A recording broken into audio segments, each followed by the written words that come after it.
Stage left, the audience rises and holds their breath.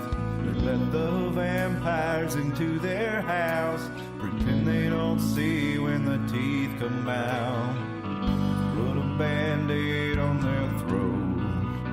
No one wants to rock the boat, and no one wants to talk about it. You're not supposed to talk about it.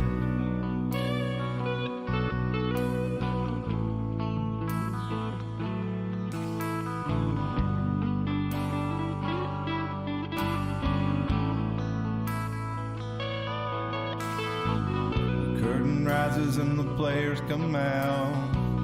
Webs of light spinning from their mouths. Start looking, listen for a little while. And you don't see a very high smile. Pay no attention to the men behind the curtain. Just look away when you see the blood spurting down to a steady drip. I promise to leave you a little bit. I'll be back for another drink tomorrow. I love the taste of your terror and your sorrow breathing in your blood. It's never enough. Program reality, double thing duality, root upon the face of all mankind. Our numbers up and the dead won't sign. Go along to get along in the tide by the siren song.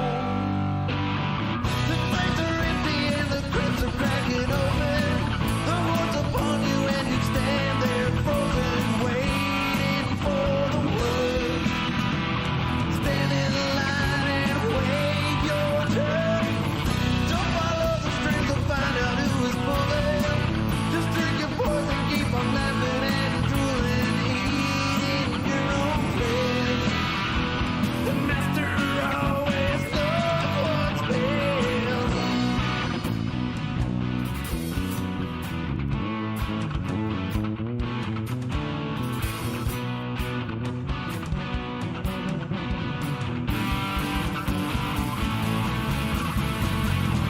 Worldwide genocide.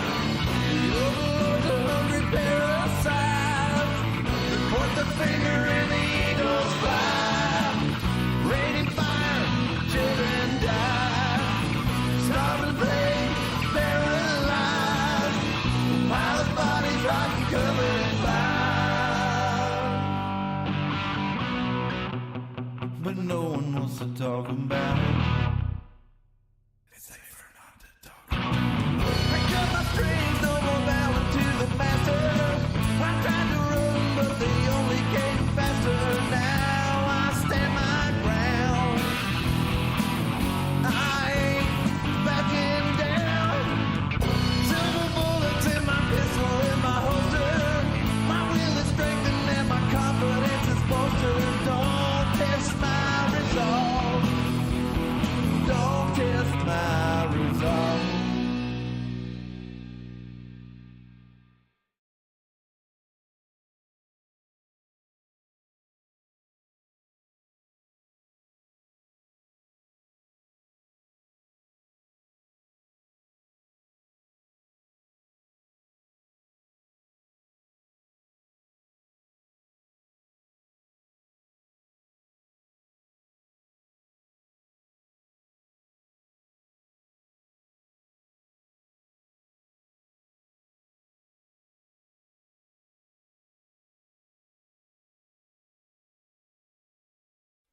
Hello, everybody, and welcome to the Iron Mountain Hour. It is Sunday, September the 24th, 2023. My name is Cliff. Word salad. Word salad. Go for it. It is kind of a word salad, but it has all the same ingredients every time. I was saying, like instead of tomatoes, Okay. my name is Cliff. The lettuce. You're the tomato. So, Tim. so this is like a weird veggie tale. You're the thing? Parmesan cheese. Oh, hell yeah. I am cheesy, so that does, You would be the that does cheese. fit. Cliff, you gotta be the vegetables. I gotta be the crunch, huh? Oh, Yeah, no. this is a Yeah, Caesar it salad is. for sure. The Iron Caesar's Mountain actually Hour. my favorite salad. Yeah, so- It's the most preferred salad, in my opinion. Well, then you're going to be the dressing. So I'll be the lettuce, the crisp romaine lettuce. Dustin will be the cheese. He would be the Parmesan cheese. I would rather be the croutons than the lettuce, or than the whatever that is. Dressing. It's weird that we're being food items right now, and And really, it's a sausage party, and we're here talking about salad. So if y'all find it weird that we're a Caesar salad collectively sitting here, Well, they do say I've heard a lot of thumbs up. I don't know. do hit like. Go follow us on Rumble. We are up to big 14 followers. Oh yeah, let me put on that Rumble. in the mirror, because this is more important than anything that could Yes. ever be talked This is about. why. This is, and you'll see the bottom stamped Japan. You can't because of a lot. Yeah. This is for golf. This actually appeared in the middle of a lake in Watauga Lake. Some broad. Iron lady that came out of the water just gave it to She him. came singing that like on what is that? What is that movie? Oh Brother Arthur, go to sleep, you little baby. Three redneck chicks out there on a Harley Davidson. He walked up and they gave him that mug. They said, "Here you go, Catman." Simple as that. What's up, Spill? What's up, Bill? Because Catman do. You know the Moose Roberts song, "Catmandu," right? What a think I cat! have heard These it, are but I the can't remember things that a cat man do. His album there, I can't remember what's the name of the album. Is it Catmandu? Is that the name of the album?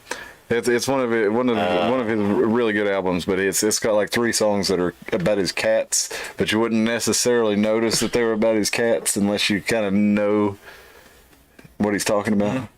Or there's a song called "3 Pieces of Sunshine" that's about his 3 cats.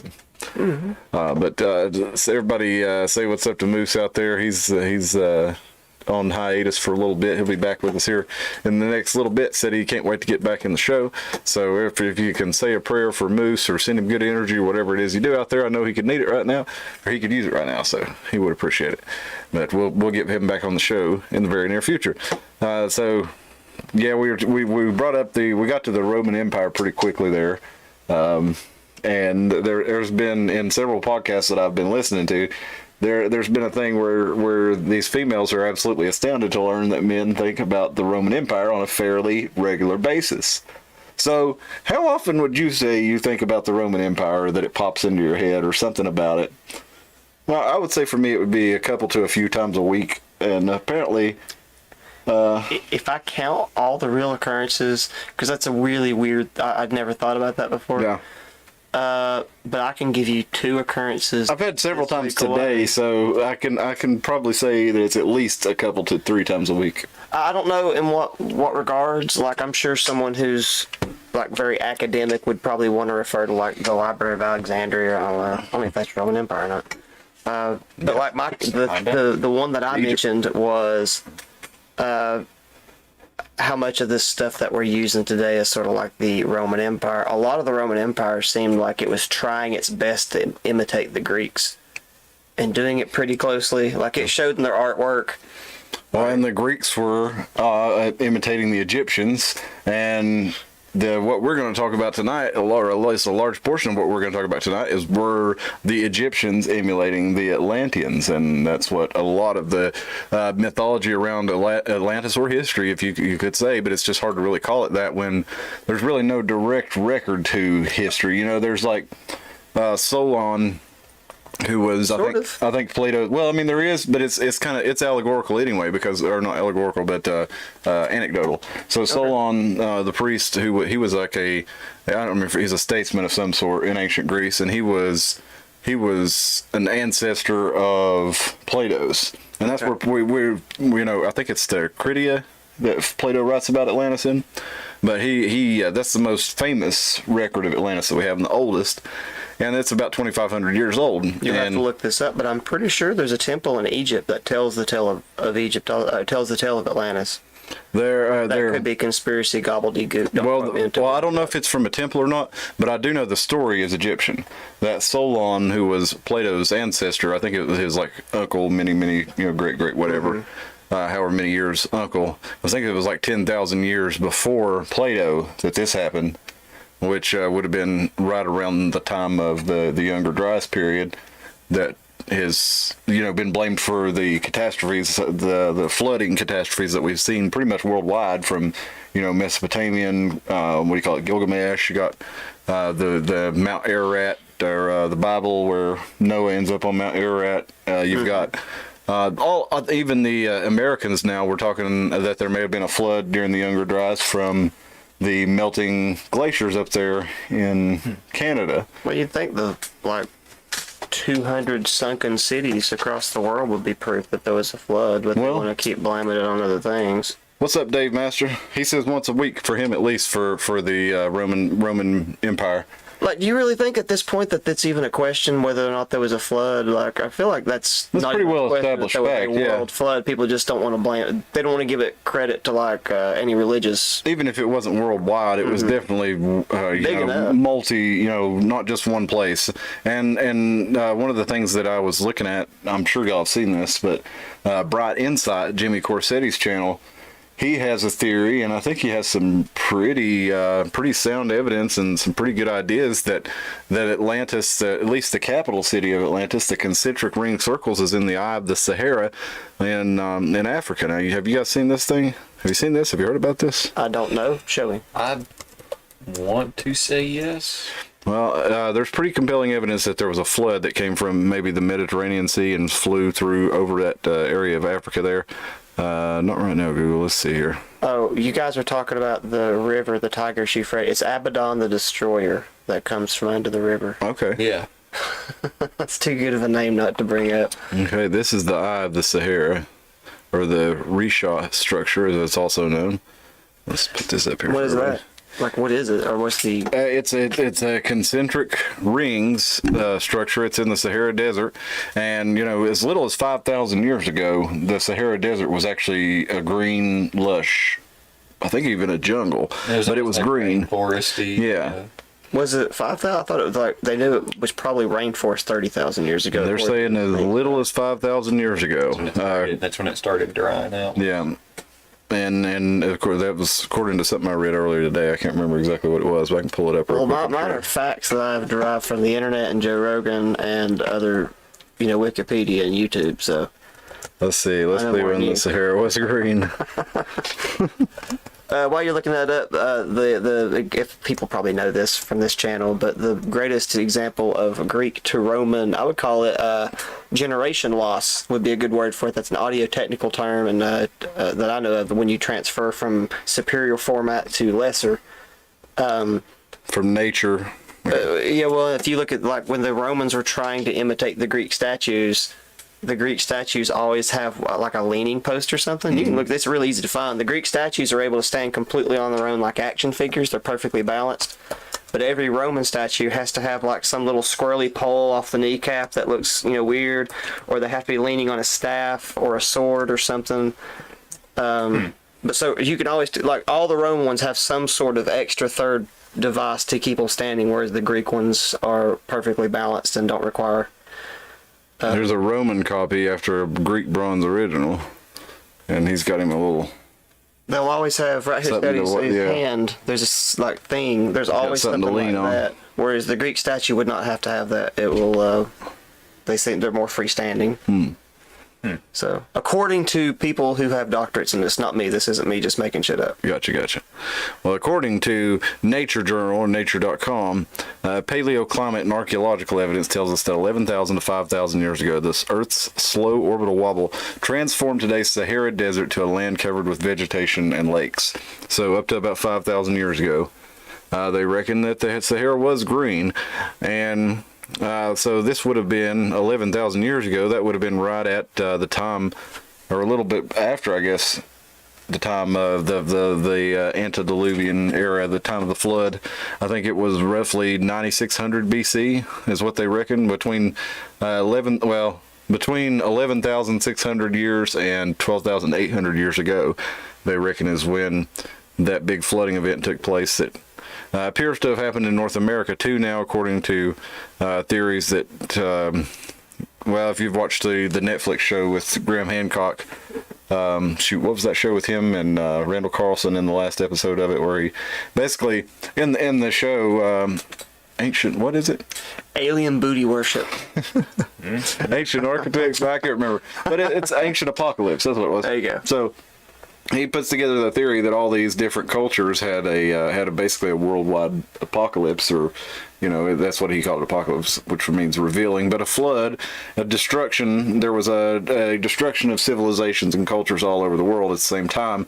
Most of it from flooding, and he puts together this with Randall Carlson, who shows geological evidence that perhaps there was a similar situation in North America. It looks like there definitely was, and perhaps it happened at the exact same time and was caused by the same event that caused the floods in that are documented in Europe and the Near East. So, at any rate, the eye of the Sahara is, of course, now, desert. Whoops. But back then, it could have been a beautiful place. And Jimmy Corsetti, in his video, he shows where there's actually evidence that there was water that rushed down. Now, science. The scientific community basically acknowledges there was a movement of water like that sometime about 55, 65 million years ago. Mm-hmm. But there appears to have been one more recently, as he goes into in his videos. If you'll look up Jimmy Corsetti, Bright Insight, Eye of the Sahara, he'll go into more of it. But we'll look at it on Google Earth here and give you a little bit of idea what he's talking about. And we were talking about how and this was one of the theories back in the 70s, like that Charles Berlitz, I don't know if you've read or seen any of his movies, he did one of the Bermuda Triangle that was really famous. But back in the 70s, he wrote about how Atlantis was out here in the Atlantic Ocean, and it was probably this ring of these different islands that were now underwater.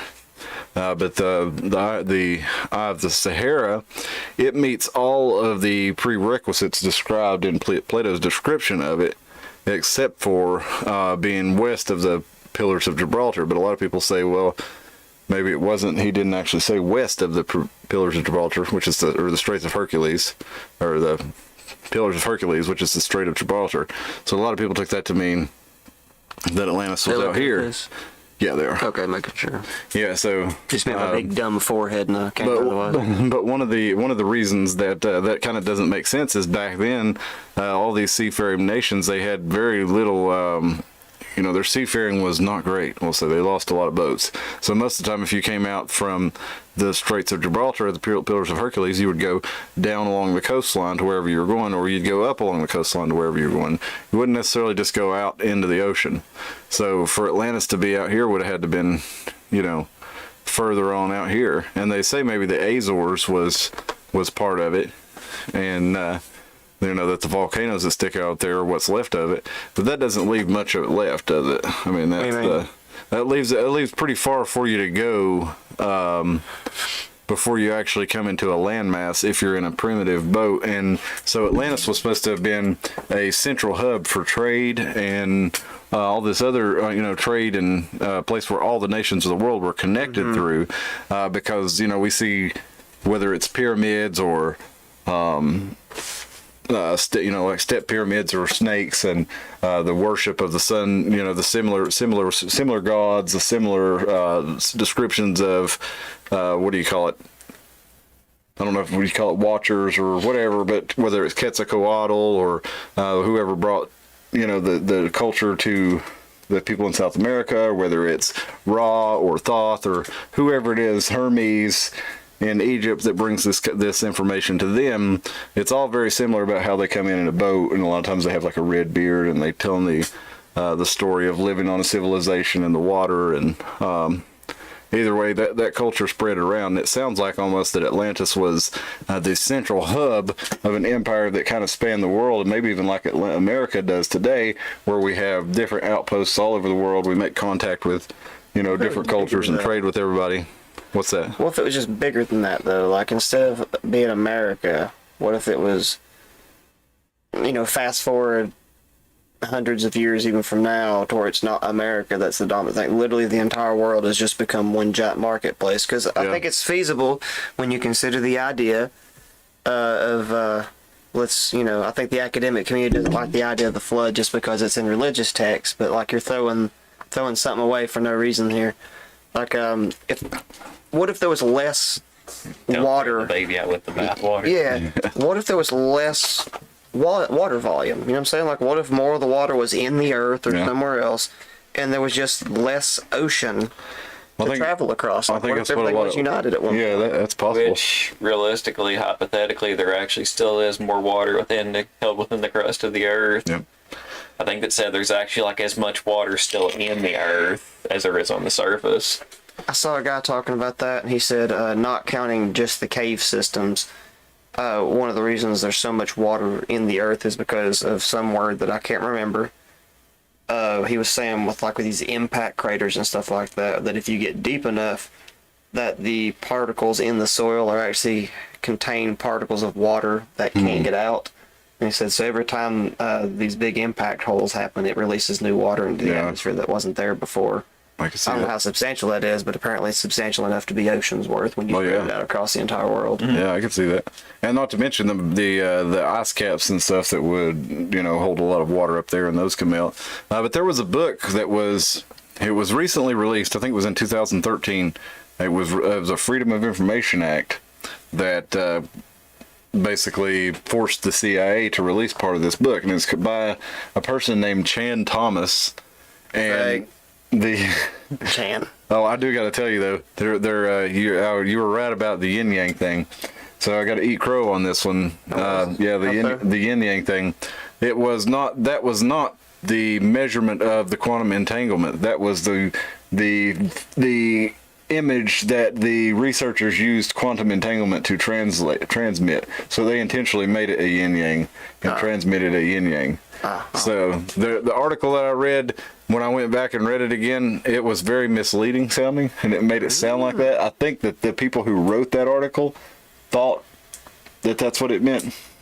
You see, ladies and gentlemen, if you are just a pessimist to everything, If you're a total cynic, you'll be right about at least half the time. you'll be right enough of the time with your friend circle that you at least get to feel completely unjustly self-righteous for just a fleeting moment. Like, I forgot that conversation ever happened. But right now, I'm choosing to feel great about myself for That's being right. right about And that's why I something brought it remember. up. I got to give you a win every now and then. And but I forgot to send it to you. A friend of mine, he actually watched last week's episode. He found the map that showed, when you put it all together, all of Appalachia, when it breaks into the other mountain chains. Okay, of the cool. world. He actually found the map that it was like the exact same picture that I had. I'd like to see we that. couldn't find it last week. Look up Appalachian Mountains United. I ain't gonna do it right now. Could you find it? Doesn't want it then. Will that find it? Appalachian Mountains have United Pangea. If you just put Appalachian Mountains United Pangea, let Google do the work. I say I don't know if that would bring it the same picture. No, I don't know. The Appalachian Mountains form Pangea. The Little Atlas of Morocco Atlas. That's interesting because they're talking about the Atlas Mountains, which is right in the area we're talking about right now. The Atlas Mountains, and this is not what we're looking for, but it is what we need.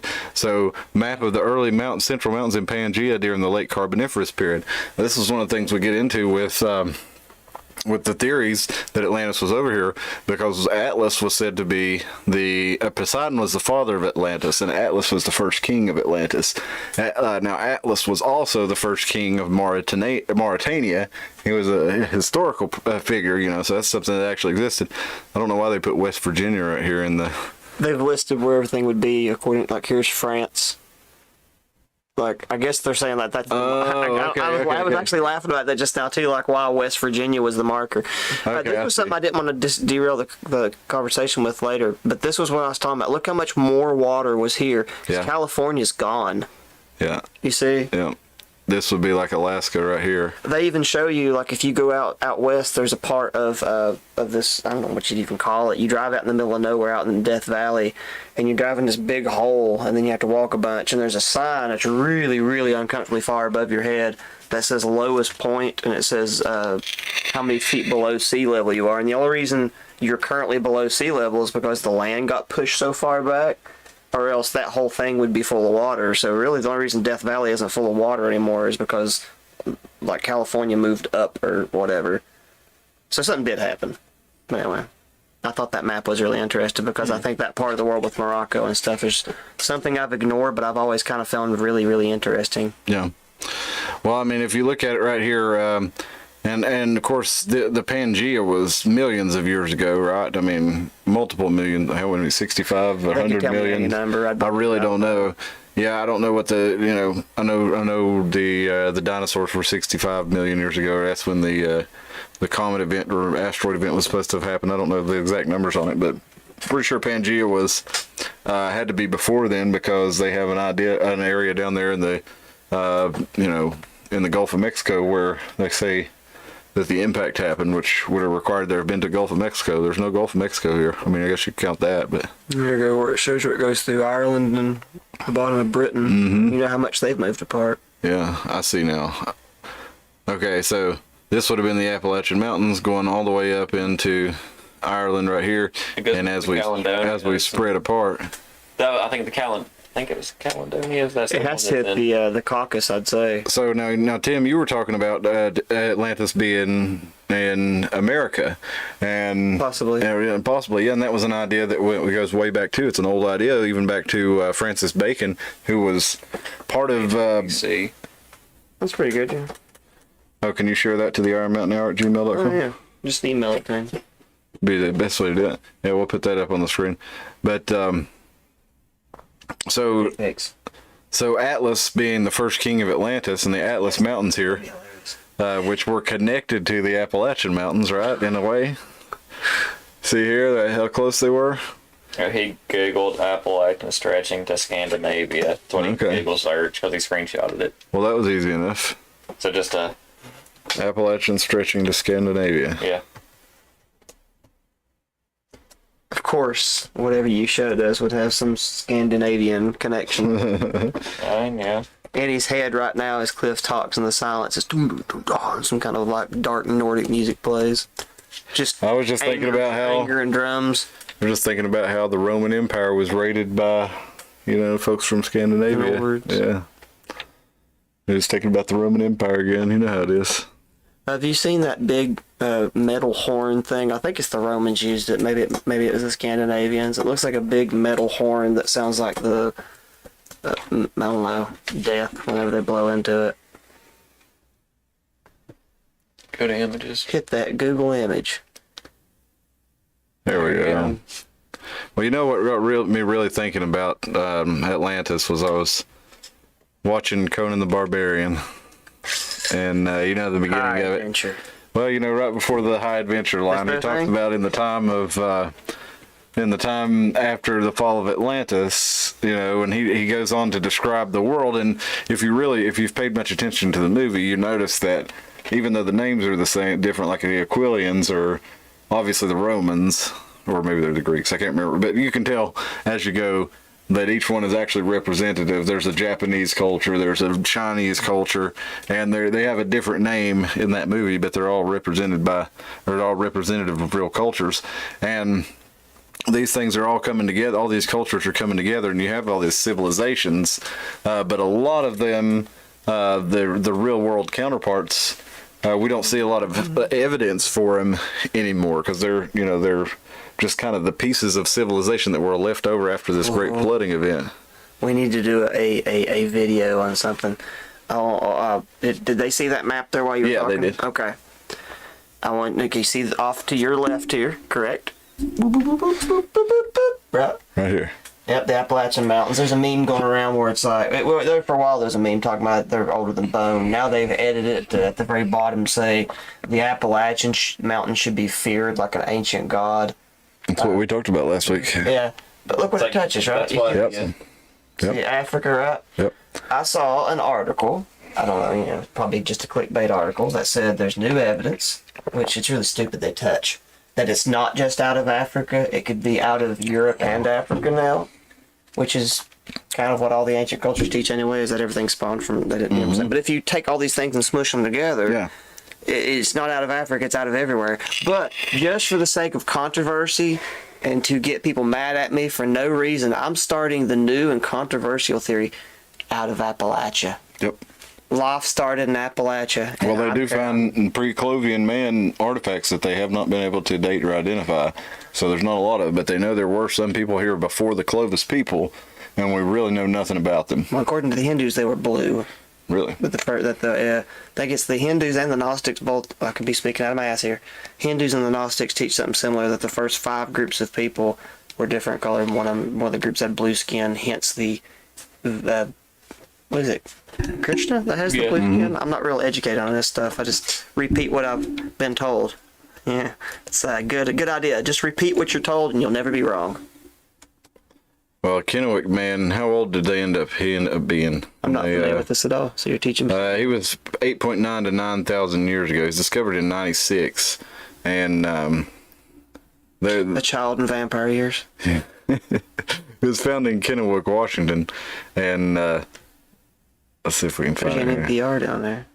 I don't know why that seems trustworthy to me. Smithsonian seems sketchy, but NPR. I'd trust Smithsonian over Would you? NPR. I'm real iffy with which government. Smithsonian mostly has steady funding, where NPR has to basically. Beg for it. Yeah, they have to get Are they like renewed every year. 88.3? Yeah, they have to get renewed every year, and they sell tote bags. I don't guess non-local people would get there if there's a Christian radio station around here. This was the joke. I don't know if it's still this way, so I could be ragging on it incorrectly. 88.3 is a listener supported. So for like a solid month and a half, they're begging people for money, right? Which they always get. But like for a solid 6 weeks, you had the best radio channel ever because it'd play whatever you wanted. And then the rest of the year, it was just like any other radio station. There's Kennewick, Washington, all the way over on the other end. This guy was 8,000 to 9,000 years old, and we know Where's Kennewick at? It's highlighted strangely. Okay, it's right over here in on the Columbia River. Oh, no. Right here. I was having trouble reading the legend. So that was where they found this feller, and here's a look at him again. They put him back together. He's in really good shape when they found him, but this is what they reckon he looked like. So he kind of looks like he could have been, Asian, or it looks Japanese, Yeah. and So the facial hair. Strong, good-looking fella. yeah. Kind of Keanu-ish. Yeah, Japanese guys don't really have beards, do they? So he has that look though, but he has the Japanese eyes. Anyway, he had to have come over, quite a ways ago, and he give credence, to the what do you call it, the theory that they came across the Bering Strait. But then there's also evidence of people in the southeast around the same Land time who have different DNA that didn't come from the people who crossed. So the Clovian people and other people in the area, then the Clovians, I think they disappeared around, 15,000 years ago. I don't remember. Let me look that up real quick so I tell you for sure. But the Clovis people had different DNA than the people who came across that land bridge, and they're like, well, how did they get down here? And let's see. Isn't that funny how even with us in our schools, we focus only on the immigration of people to North America. Yeah. We don't focus on the immigration to South America. Yeah, you're right. Now, see, these the Clovis were not the first humans to set in America. After all, now this is what they found out in 2007, and they thought they were. This was 11,500 to 12,800 years ago. So kind of in that same period we're talking about. But this shows in 2007 they. Come on now. Oh yeah, they're hiding that X well. Since when does National Geographic charge you to? They used to be free, man. I had a subscription to them for years. No more. Use it. I don't have it anymore. Well, I've just got a stack of old magazines. let's go look for them so we can find it. But the Clovis people were not the first Americans. They did find it in 2007. They found that there were people that were at least 13,000 years old, and they don't know where they came from. And that's one of the problems for, archaeologists trying to figure out where, or not archaeologists, but what do you call it, anthropologists, trying to figure out where these different cultures come from, because how did they get DNA that they share with people in Europe, in like Western Europe, then it's over here in the southeastern United States where there's, supposed to be only people who came across the Bering Strait there.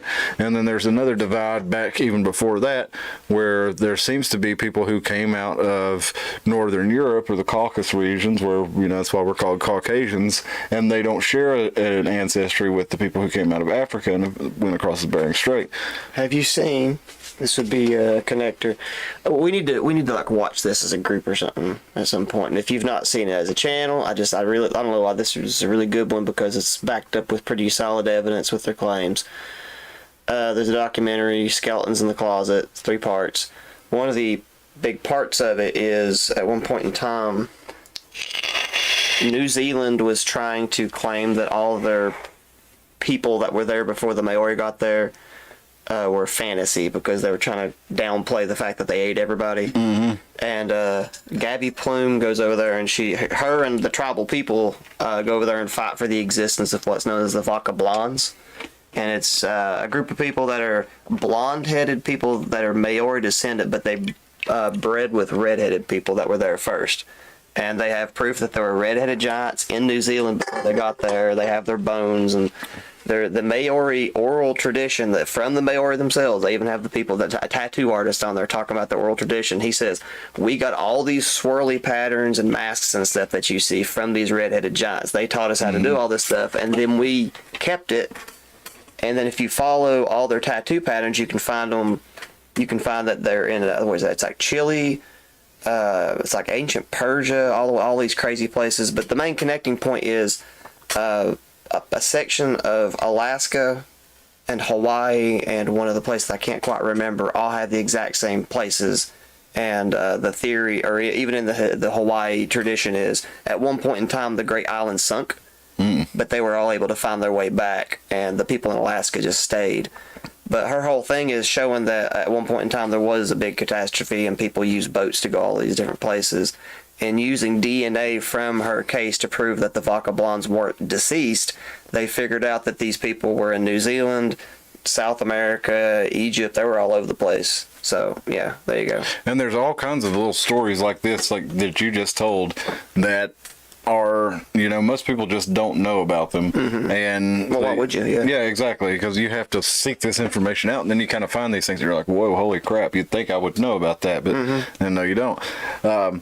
But there was also, we've talked a bit about the race of giants in North America. We did a whole episode on it, and we talked about a few that were like maybe debunked, where people found mammoth bones and like tried to sit them together in the shape of a human, and it made a great big cyclops and stuff. But there were some that were 100% confirmed, where they found, like in West Virginia, burial mounds with hundreds or dozens of people, and they were all an average of like 7 feet tall, which, that might not be a 12 to 15 foot giant, but that's a race of large people, especially when your average American, you look at houses that were built 200 years ago, and the doorways are like not even 7 feet high, because nobody was even 6 feet high.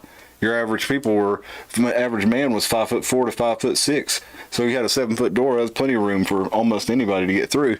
And so for somebody to be 7 feet tall, I think back then, they're an average of 7 feet tall. Some of them would have been taller. And then there was another, I think in Oklahoma, where it was like 7.5 feet tall, a whole bunch of them that they found.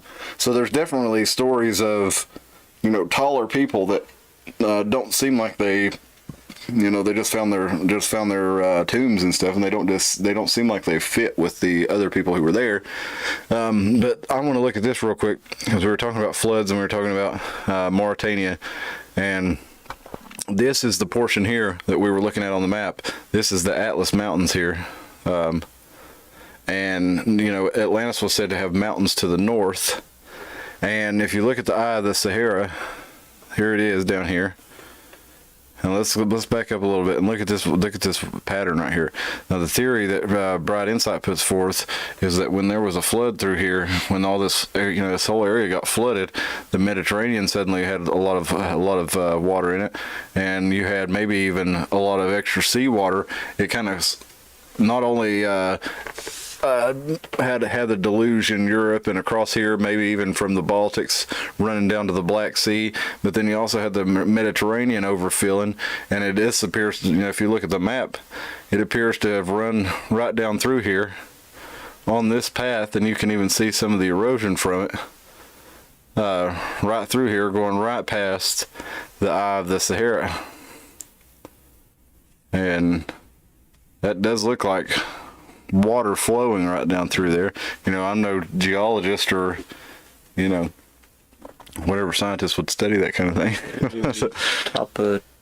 Topographical geology, I think. But if you could imagine, like an awful lot of water in that hole making that pool, though. Well, there's no. If you could imagine, maybe that this was water around here, and there was a concentric a city built on these concentric rings, but then a whole lot more water came and flooded and pushed it out. And then another thing is, when you get down here, this is not water now, but see all this is not snow. Of course, this is the desert. This is salt. Oh yeah. Well, So there's all these salt deposits where seawater has flooded in there and evaporated it, and then you can see right here where it just looks like. I don't know. Maybe it's not common sense, but it seems like common sense that's. I wouldn't think it was a city. From water. It seems like almost like a pattern where a current got trapped. And well, yeah, I could see that too. But this does look like a rock structure, doesn't it? I mean, this is rock.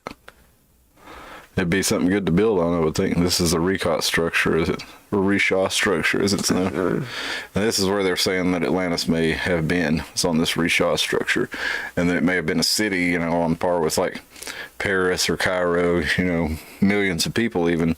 And that perhaps it was part of a larger world empire that spread out across the globe and sent emissaries off to places, where we hear these stories of men in boats coming. And if you think about, if you had a high technology, this is not, for a primitive seafaring technology, this is a pretty long trip. But for our modern boats, that's nothing. So if you think, this was right down here where the Incas and the Mayas were. So you come right through here and you talk to these guys, and then the North American Indians, they also had stories of red-headed people coming and telling them about fire and things. And even down here,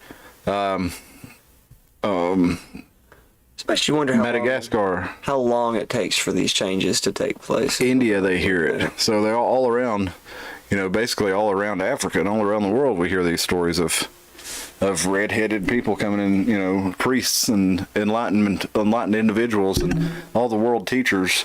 And, it could have been that they all kind of came, whether it was Osiris or Hermes or, Atlas or, whoever it may have been. These people who basically became godhoods or personages, and maybe they weren't even gods, but giants or enlightened, mental giants. What's that dude's name? Zarathustra? Zarathustra, yes, he was the original, the OG. I can show you something wild that might put this geology stuff in perspective that I learned this week. Go back to your Google Earth real quick before when you can move off of United States.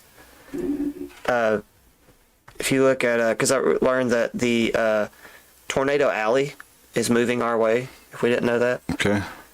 It's getting closer to our little area every day. It's like right down here now, isn't it? Yeah, it's pretty dang close to us. We're on the Craton. There's a little fault line down the side of Tennessee that keeps us off a lot of these earthquakes and stuff, because this is the most solid piece of earth almost on the entire planet. But if you come out this way, it gets really shitty and thin. Mm-hmm.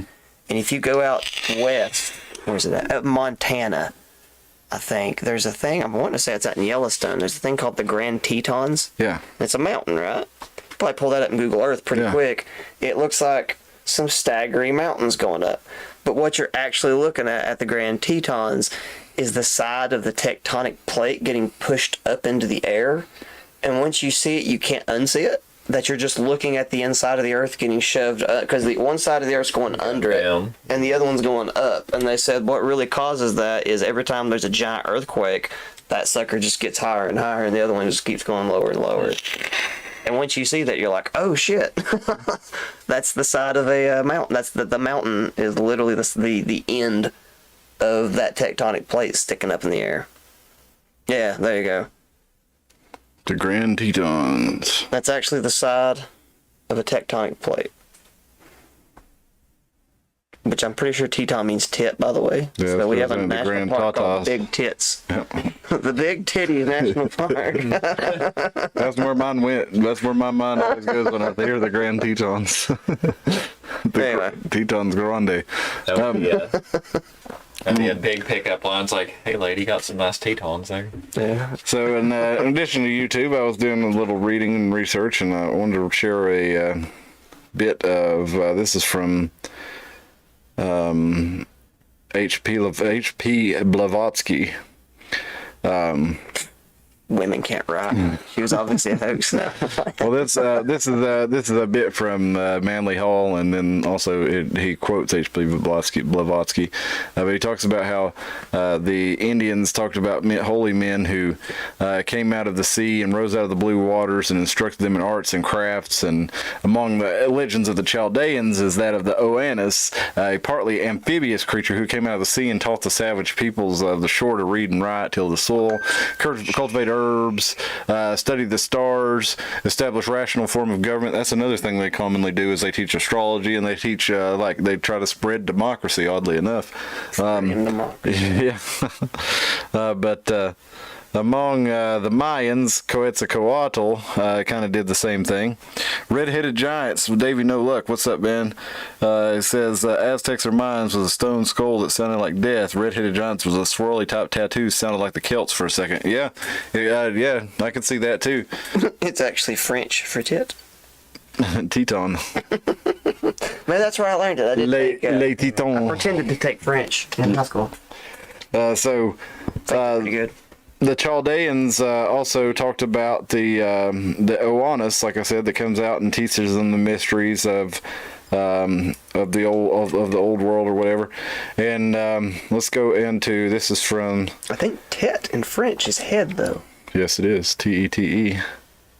Teton.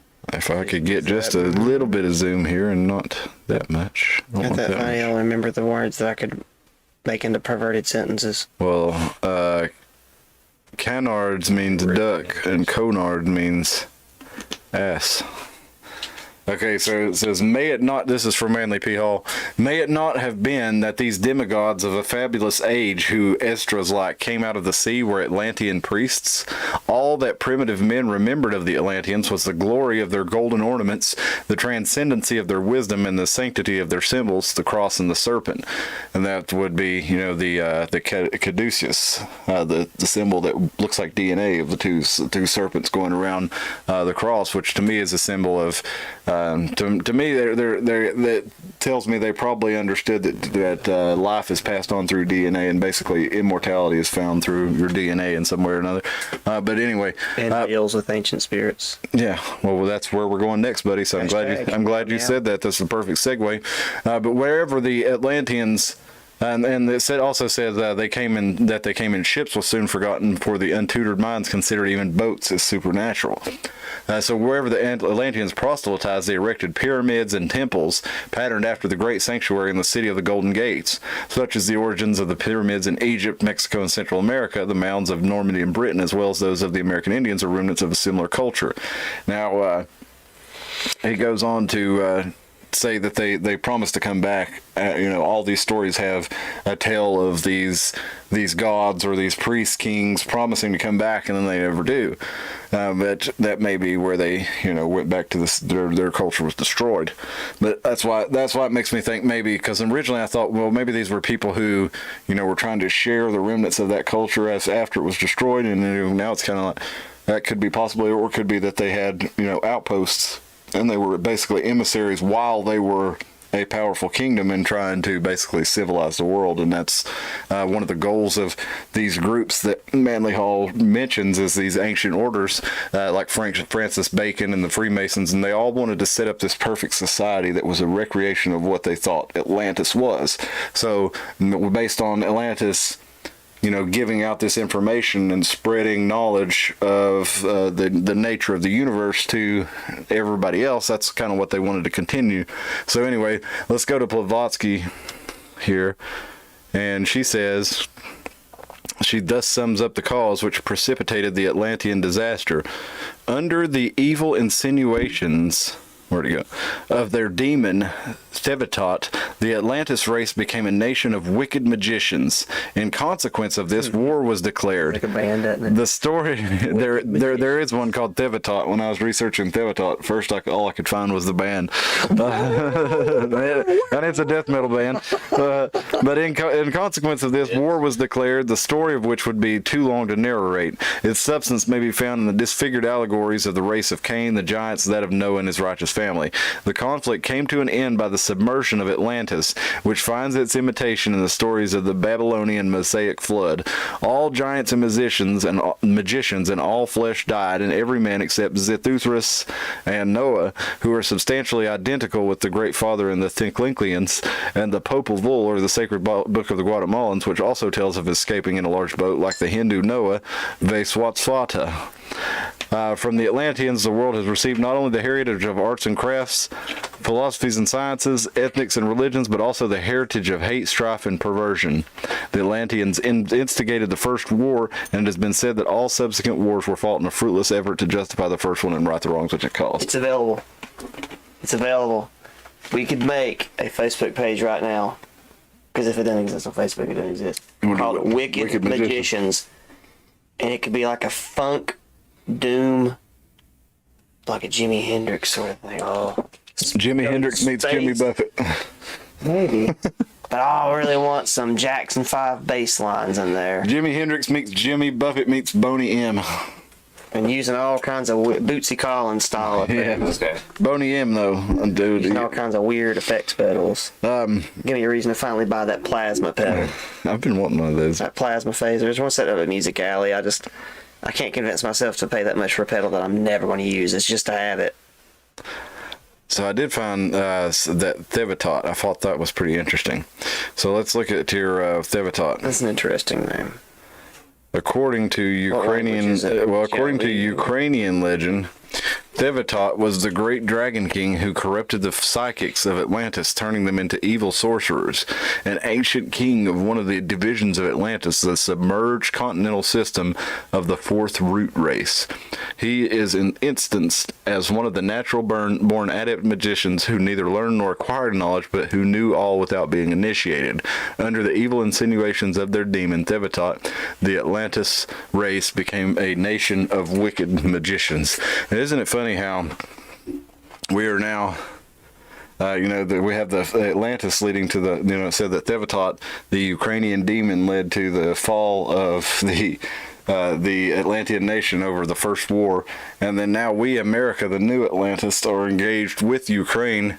It has Thevatot now corrupted the minds of our sorcerers and, pulled us into war again to mimic the war at the end of Atlantis. Now, Francis Bacon, he wrote a book called The New Atlantis about America. We've got this book here, Manly P. Hall, America's Secret Destiny. He goes into all the reasons in this book about why America is the new Atlantis and why it was always destined to be the new Atlantis, and how the plan for America to be the new Atlantis has been in place for thousands of years. And actually, we go on back to the Bavarian Illuminati. That kind of seemed to be their plan also, was to bring these ideas from the old Atlantean world into a new place where they could thrive again. And now it seems like we may be fallen victim to the same kind of demons that led Atlantis astray. There's just a bunch of stuff about Theosophy came up, but I guess that doesn't surprise me. Blavatsky was into that. No. Well, there's the Book of Dizan. This is trying to find something other than this. Other than Blavatsky. Yeah. The only thing, other than Theosophy and mainly P. Hall and stuff, the only thing I can think of is they're calling Thevatot, however you say his name, Dragon King, and you hear a lot of references to Dragon King in Asian cultures, especially ancient China. So, Japan, like, they love those dragon suits. Like, they're really into those dragons. Yeah. So. That's true, they are. But this book here, the Book of Dizan, it goes into more detail of him here.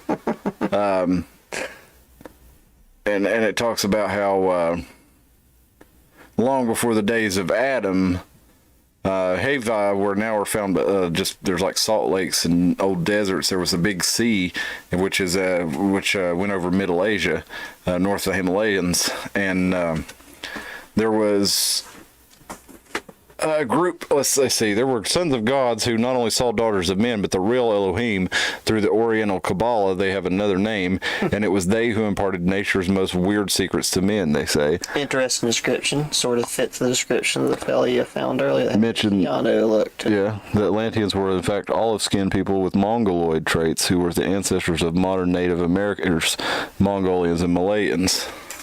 So that's what I'm saying. Interesting. The dude that you pulled up earlier that was Kennewick man. 9,000 years old. Yeah, Kennewick man.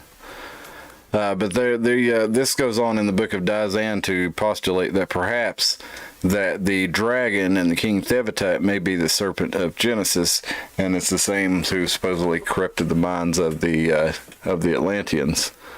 But it's hard to say because Is Thevatat the devil? it kind of, yeah. Okay, because would that be? I can't help but hearing like an old redneck wanting to blame the devil on something, but it being Thevatat. Said, I just get damn mad. Thevatat. I do want to show you this because we went into the secret teachings of all ages a little bit and read some from Manly P. Hall. This is a In the band. one of the full color plates from the Manly P. Hall book, The Secret Teachings of All Ages, and this is the Temple of Atlantis. And if you notice, there's flying machines there. Now, when Manly P. Hall published the Secret Teachings of All Ages was in the 20s. So there were some airplanes, and there was the idea of flying machines, but this plate is actually older, and it shows flying machines. And this is supposedly the great ziggurat of Atlantis, or the Atlantean Temple, which is where the mystery religions that drive kind of all the secret societies and cults of today were said to have originated, was in this temple. Looks very Cambodian. Look at this sucker down here. Yep. And there were stories of, in the ancient Indian that texts. one, doesn't it? Yeah, it does. Yeah. And You ever think I'm overly skeptical about stuff because, entertainment or whatever. But what if the Hindenburg, they just blew it up because they didn't want people to know that it actually wasn't that dangerous and that you could travel pretty efficiently using big balloons? yeah. Or maybe it was super dangerous and I'm full of it, but I mean, like, I don't know. trying to bring back balloon travel, folks. It sounds super dangerous, but aren't we bored? Aren't we bored enough yet that we need some balloon travel in our I think we world? do. Very comfortable though. Yeah, I Some think we. steam powered stuff like I would do balloon travel. steam and balloons is super dangerous, but we're heading towards a world where nobody ever drives again. You're just heading down the road in your Tesla car, playing chess. In the AI Critias. girlfriend In the car next to you with your little Tesla talk thing. singing "AI Love You" to your waifu, who's an e-girl, who's not even real. And really though, like what do you think a pyramid was? Just a nuclear reactor, really? I mean, looking at it, it doesn't look like anything like. I really don't know. There's Depends on which one. Some of them could be some sort of, like the Egyptian pyramids always seemed to, they resulted them back to like some sort of power generation. yeah, there was So the they theory ran water through them and it would make like make hydrogen gas. Yeah, and they would make like a electromagnetic current, kind of like how Tesla's Yep. wireless energy was. They also found a way to separate hydrogen using it, so it could be a reactor of a couple different kinds. It's hard to really tell, but one thing that is for sure is there's no evidence that it was a tomb of any sort, or that any of the great three pyramids or any of those near it Weird, there. they taught us that. They don't have any hieroglyphics on them. There's no artwork on the inside. There's like quarry marks on some of the blocks, and that's where they decided that Khufu was actually the one who made the pyramids, is because the quarry marks that were in the pyramid, that were some of the very few marks that were actually found on any of them, actually matched the quarry marks that were used when Khufu was building stuff, even though there's no record of Khufu building it. Allegedly, the whole purpose of supposedly building these things was to, be their tomb and make their legacy. But you'd think there would have been a record of him having it built, for one, but for two, it would have been very unlikely that it was built all within his lifetime. Looks like we lost video. I'll check. Unless it's just me. Nope, we don't get no video. I guess our camera went down. We have audio though. We have audio but no video. Yeah. Yep. Well, hey, let's finish it up for the night. So I do want to show you one more thing tonight. That's not what we want. So since we're without video, let's get this back on the screen. To you, golf. Put your shirt back on, man. In the Critias, Plato describes the divine foundation of the Atlantean Empire, originally known as Poseidonus, right? The Golden Age, preserved in myth and legend when the gods walked with men, depicts the zenith of Atlantean civilization. The demigods of the ancient world were the Atlanteans, to whom every civilized nation owes an incalculable debt of gratitude. This is the Freemasons saying this right here at universalfreemasonry.org. This is their commentary on it. So they fully believe, as did Manly P. Hall, as did a lot of these other secret society folks, that yes, 100% Atlantis was real. Atlantis did spread their culture throughout the world. That's how we have these ancient teachers who spread enlightenment and civilization throughout the world. And yes, the Atlanteans did have a plan to bring it back, and America is that plan. And that's the whole purpose of it. But I think, again, I'm going to go back to it. I think that Devatot has corrupted the minds of America's sorcerers again, and turned them towards terrible ends. But if you go on, now this is he talks about a document called the Troano manuscript that's in the British Museum, and it says this. According to the translation, in the year Sixcon and the 11th moonlock of the month of Zok, there occurred terrible earthquakes, in which continued without interruption until the 13th Chuan. The country of the hills of mud, the land of Mu, was sacrificed. Being twice upheaved, it suddenly disappeared during one night, and the basin continually shaken by volcanic forces. Being confined, these caused the land to sink and rise several times and in various places. At last the surface gave away, and 10 countries were torn asunder and scattered, unable to stand the force of the convulsions. They sank with their 64 million inhabitants. Before the Atlantean continent was submerged, the initiates of the Atlantean mysteries, carrying with them the secret documents entrusted to their keeping, immigrated into Egypt and other parts of the earth where they would be safe from impending catastrophe. Thus their secret teachings, with its priceless value to subsequent ages, was preserved. They established centers of learning and promulgated the code clothed in language of symbolism as such that to such they deemed worthy to receive it. So all this symbolism that you see, it's basically a way to pass on this knowledge from old Atlantis, and at least this is what the Freemasons believe, and they thoroughly believe it, and they carry on their organization for this purpose, is to rebuild the colony, rebuild the civilization Atlantis. I think they're wrong. Well, that's what they think. But you ever seen the movie The Gods Must Be Crazy? I love that movie. This is my favorite slapstick movie of all time. I think that what we have is that Coke bottle. Now, for anybody who's not familiar, go watch the movie. Yeah. It's a pretty good movie. But the premise is, actually, I really think the funniest part of the movie is really like the first 20 minutes. Yeah, where they were fucking around with that Coke well, the bottle, whole premise of it over is a private plane is just flying over some indigenous people, and he carelessly throws a glass Coke bottle out the window, littering. And these tribal people find it, and they think this thing is the greatest tool ever. They think it must be from the gods because you can roll out something with it. You can do your lawn. Like they're using this thing for all these different tools. You can smash nuts with it. You can. But then it starts use causing, it as a mortar and pestle. Starts causing so much trouble amongst each other. They start fighting over it that they decide that the strongest man in the village or whatever needs to go throw it off the end of the earth, and that's how the movie starts. Such a good movie. I feel like a lot of the ancient technology that the Freemasons have, I don't know if they fucking understand it. I think you're right. Like they've got a Coke bottle, and I think Bruce Lee had a phrase in Enter the Dragon, which is taken straight out of some Buddhist text. where he points at one of his students to go look at the moon, and the student is so pressed by the presence of Bruce Lee, he can't stop looking at his finger, and he slaps him in the forehead, and he says, "Don't look at the finger, or you'll miss all that heavenly glory." I think we're so focused on pyramids and Zarathustra's and getting our Kundalini yoga orgasms and stuff like that, that we're just missing the whole story all along the way. Well, one of that story that you could make sure that you don't miss is Backbone Rock, the world's shortest tunnel here in Northeast Tennessee. If you look right here. Short, but it's subtle. Yes. Backbone Rock is only All done still. is a natural tunnel. There is a natural tunnel state park up there in West Virginia, or up in Virginia. It's really cool. And it is really cool, but it's a lot longer than this. And this is a natural tunnel, although it has been cut out of the natural.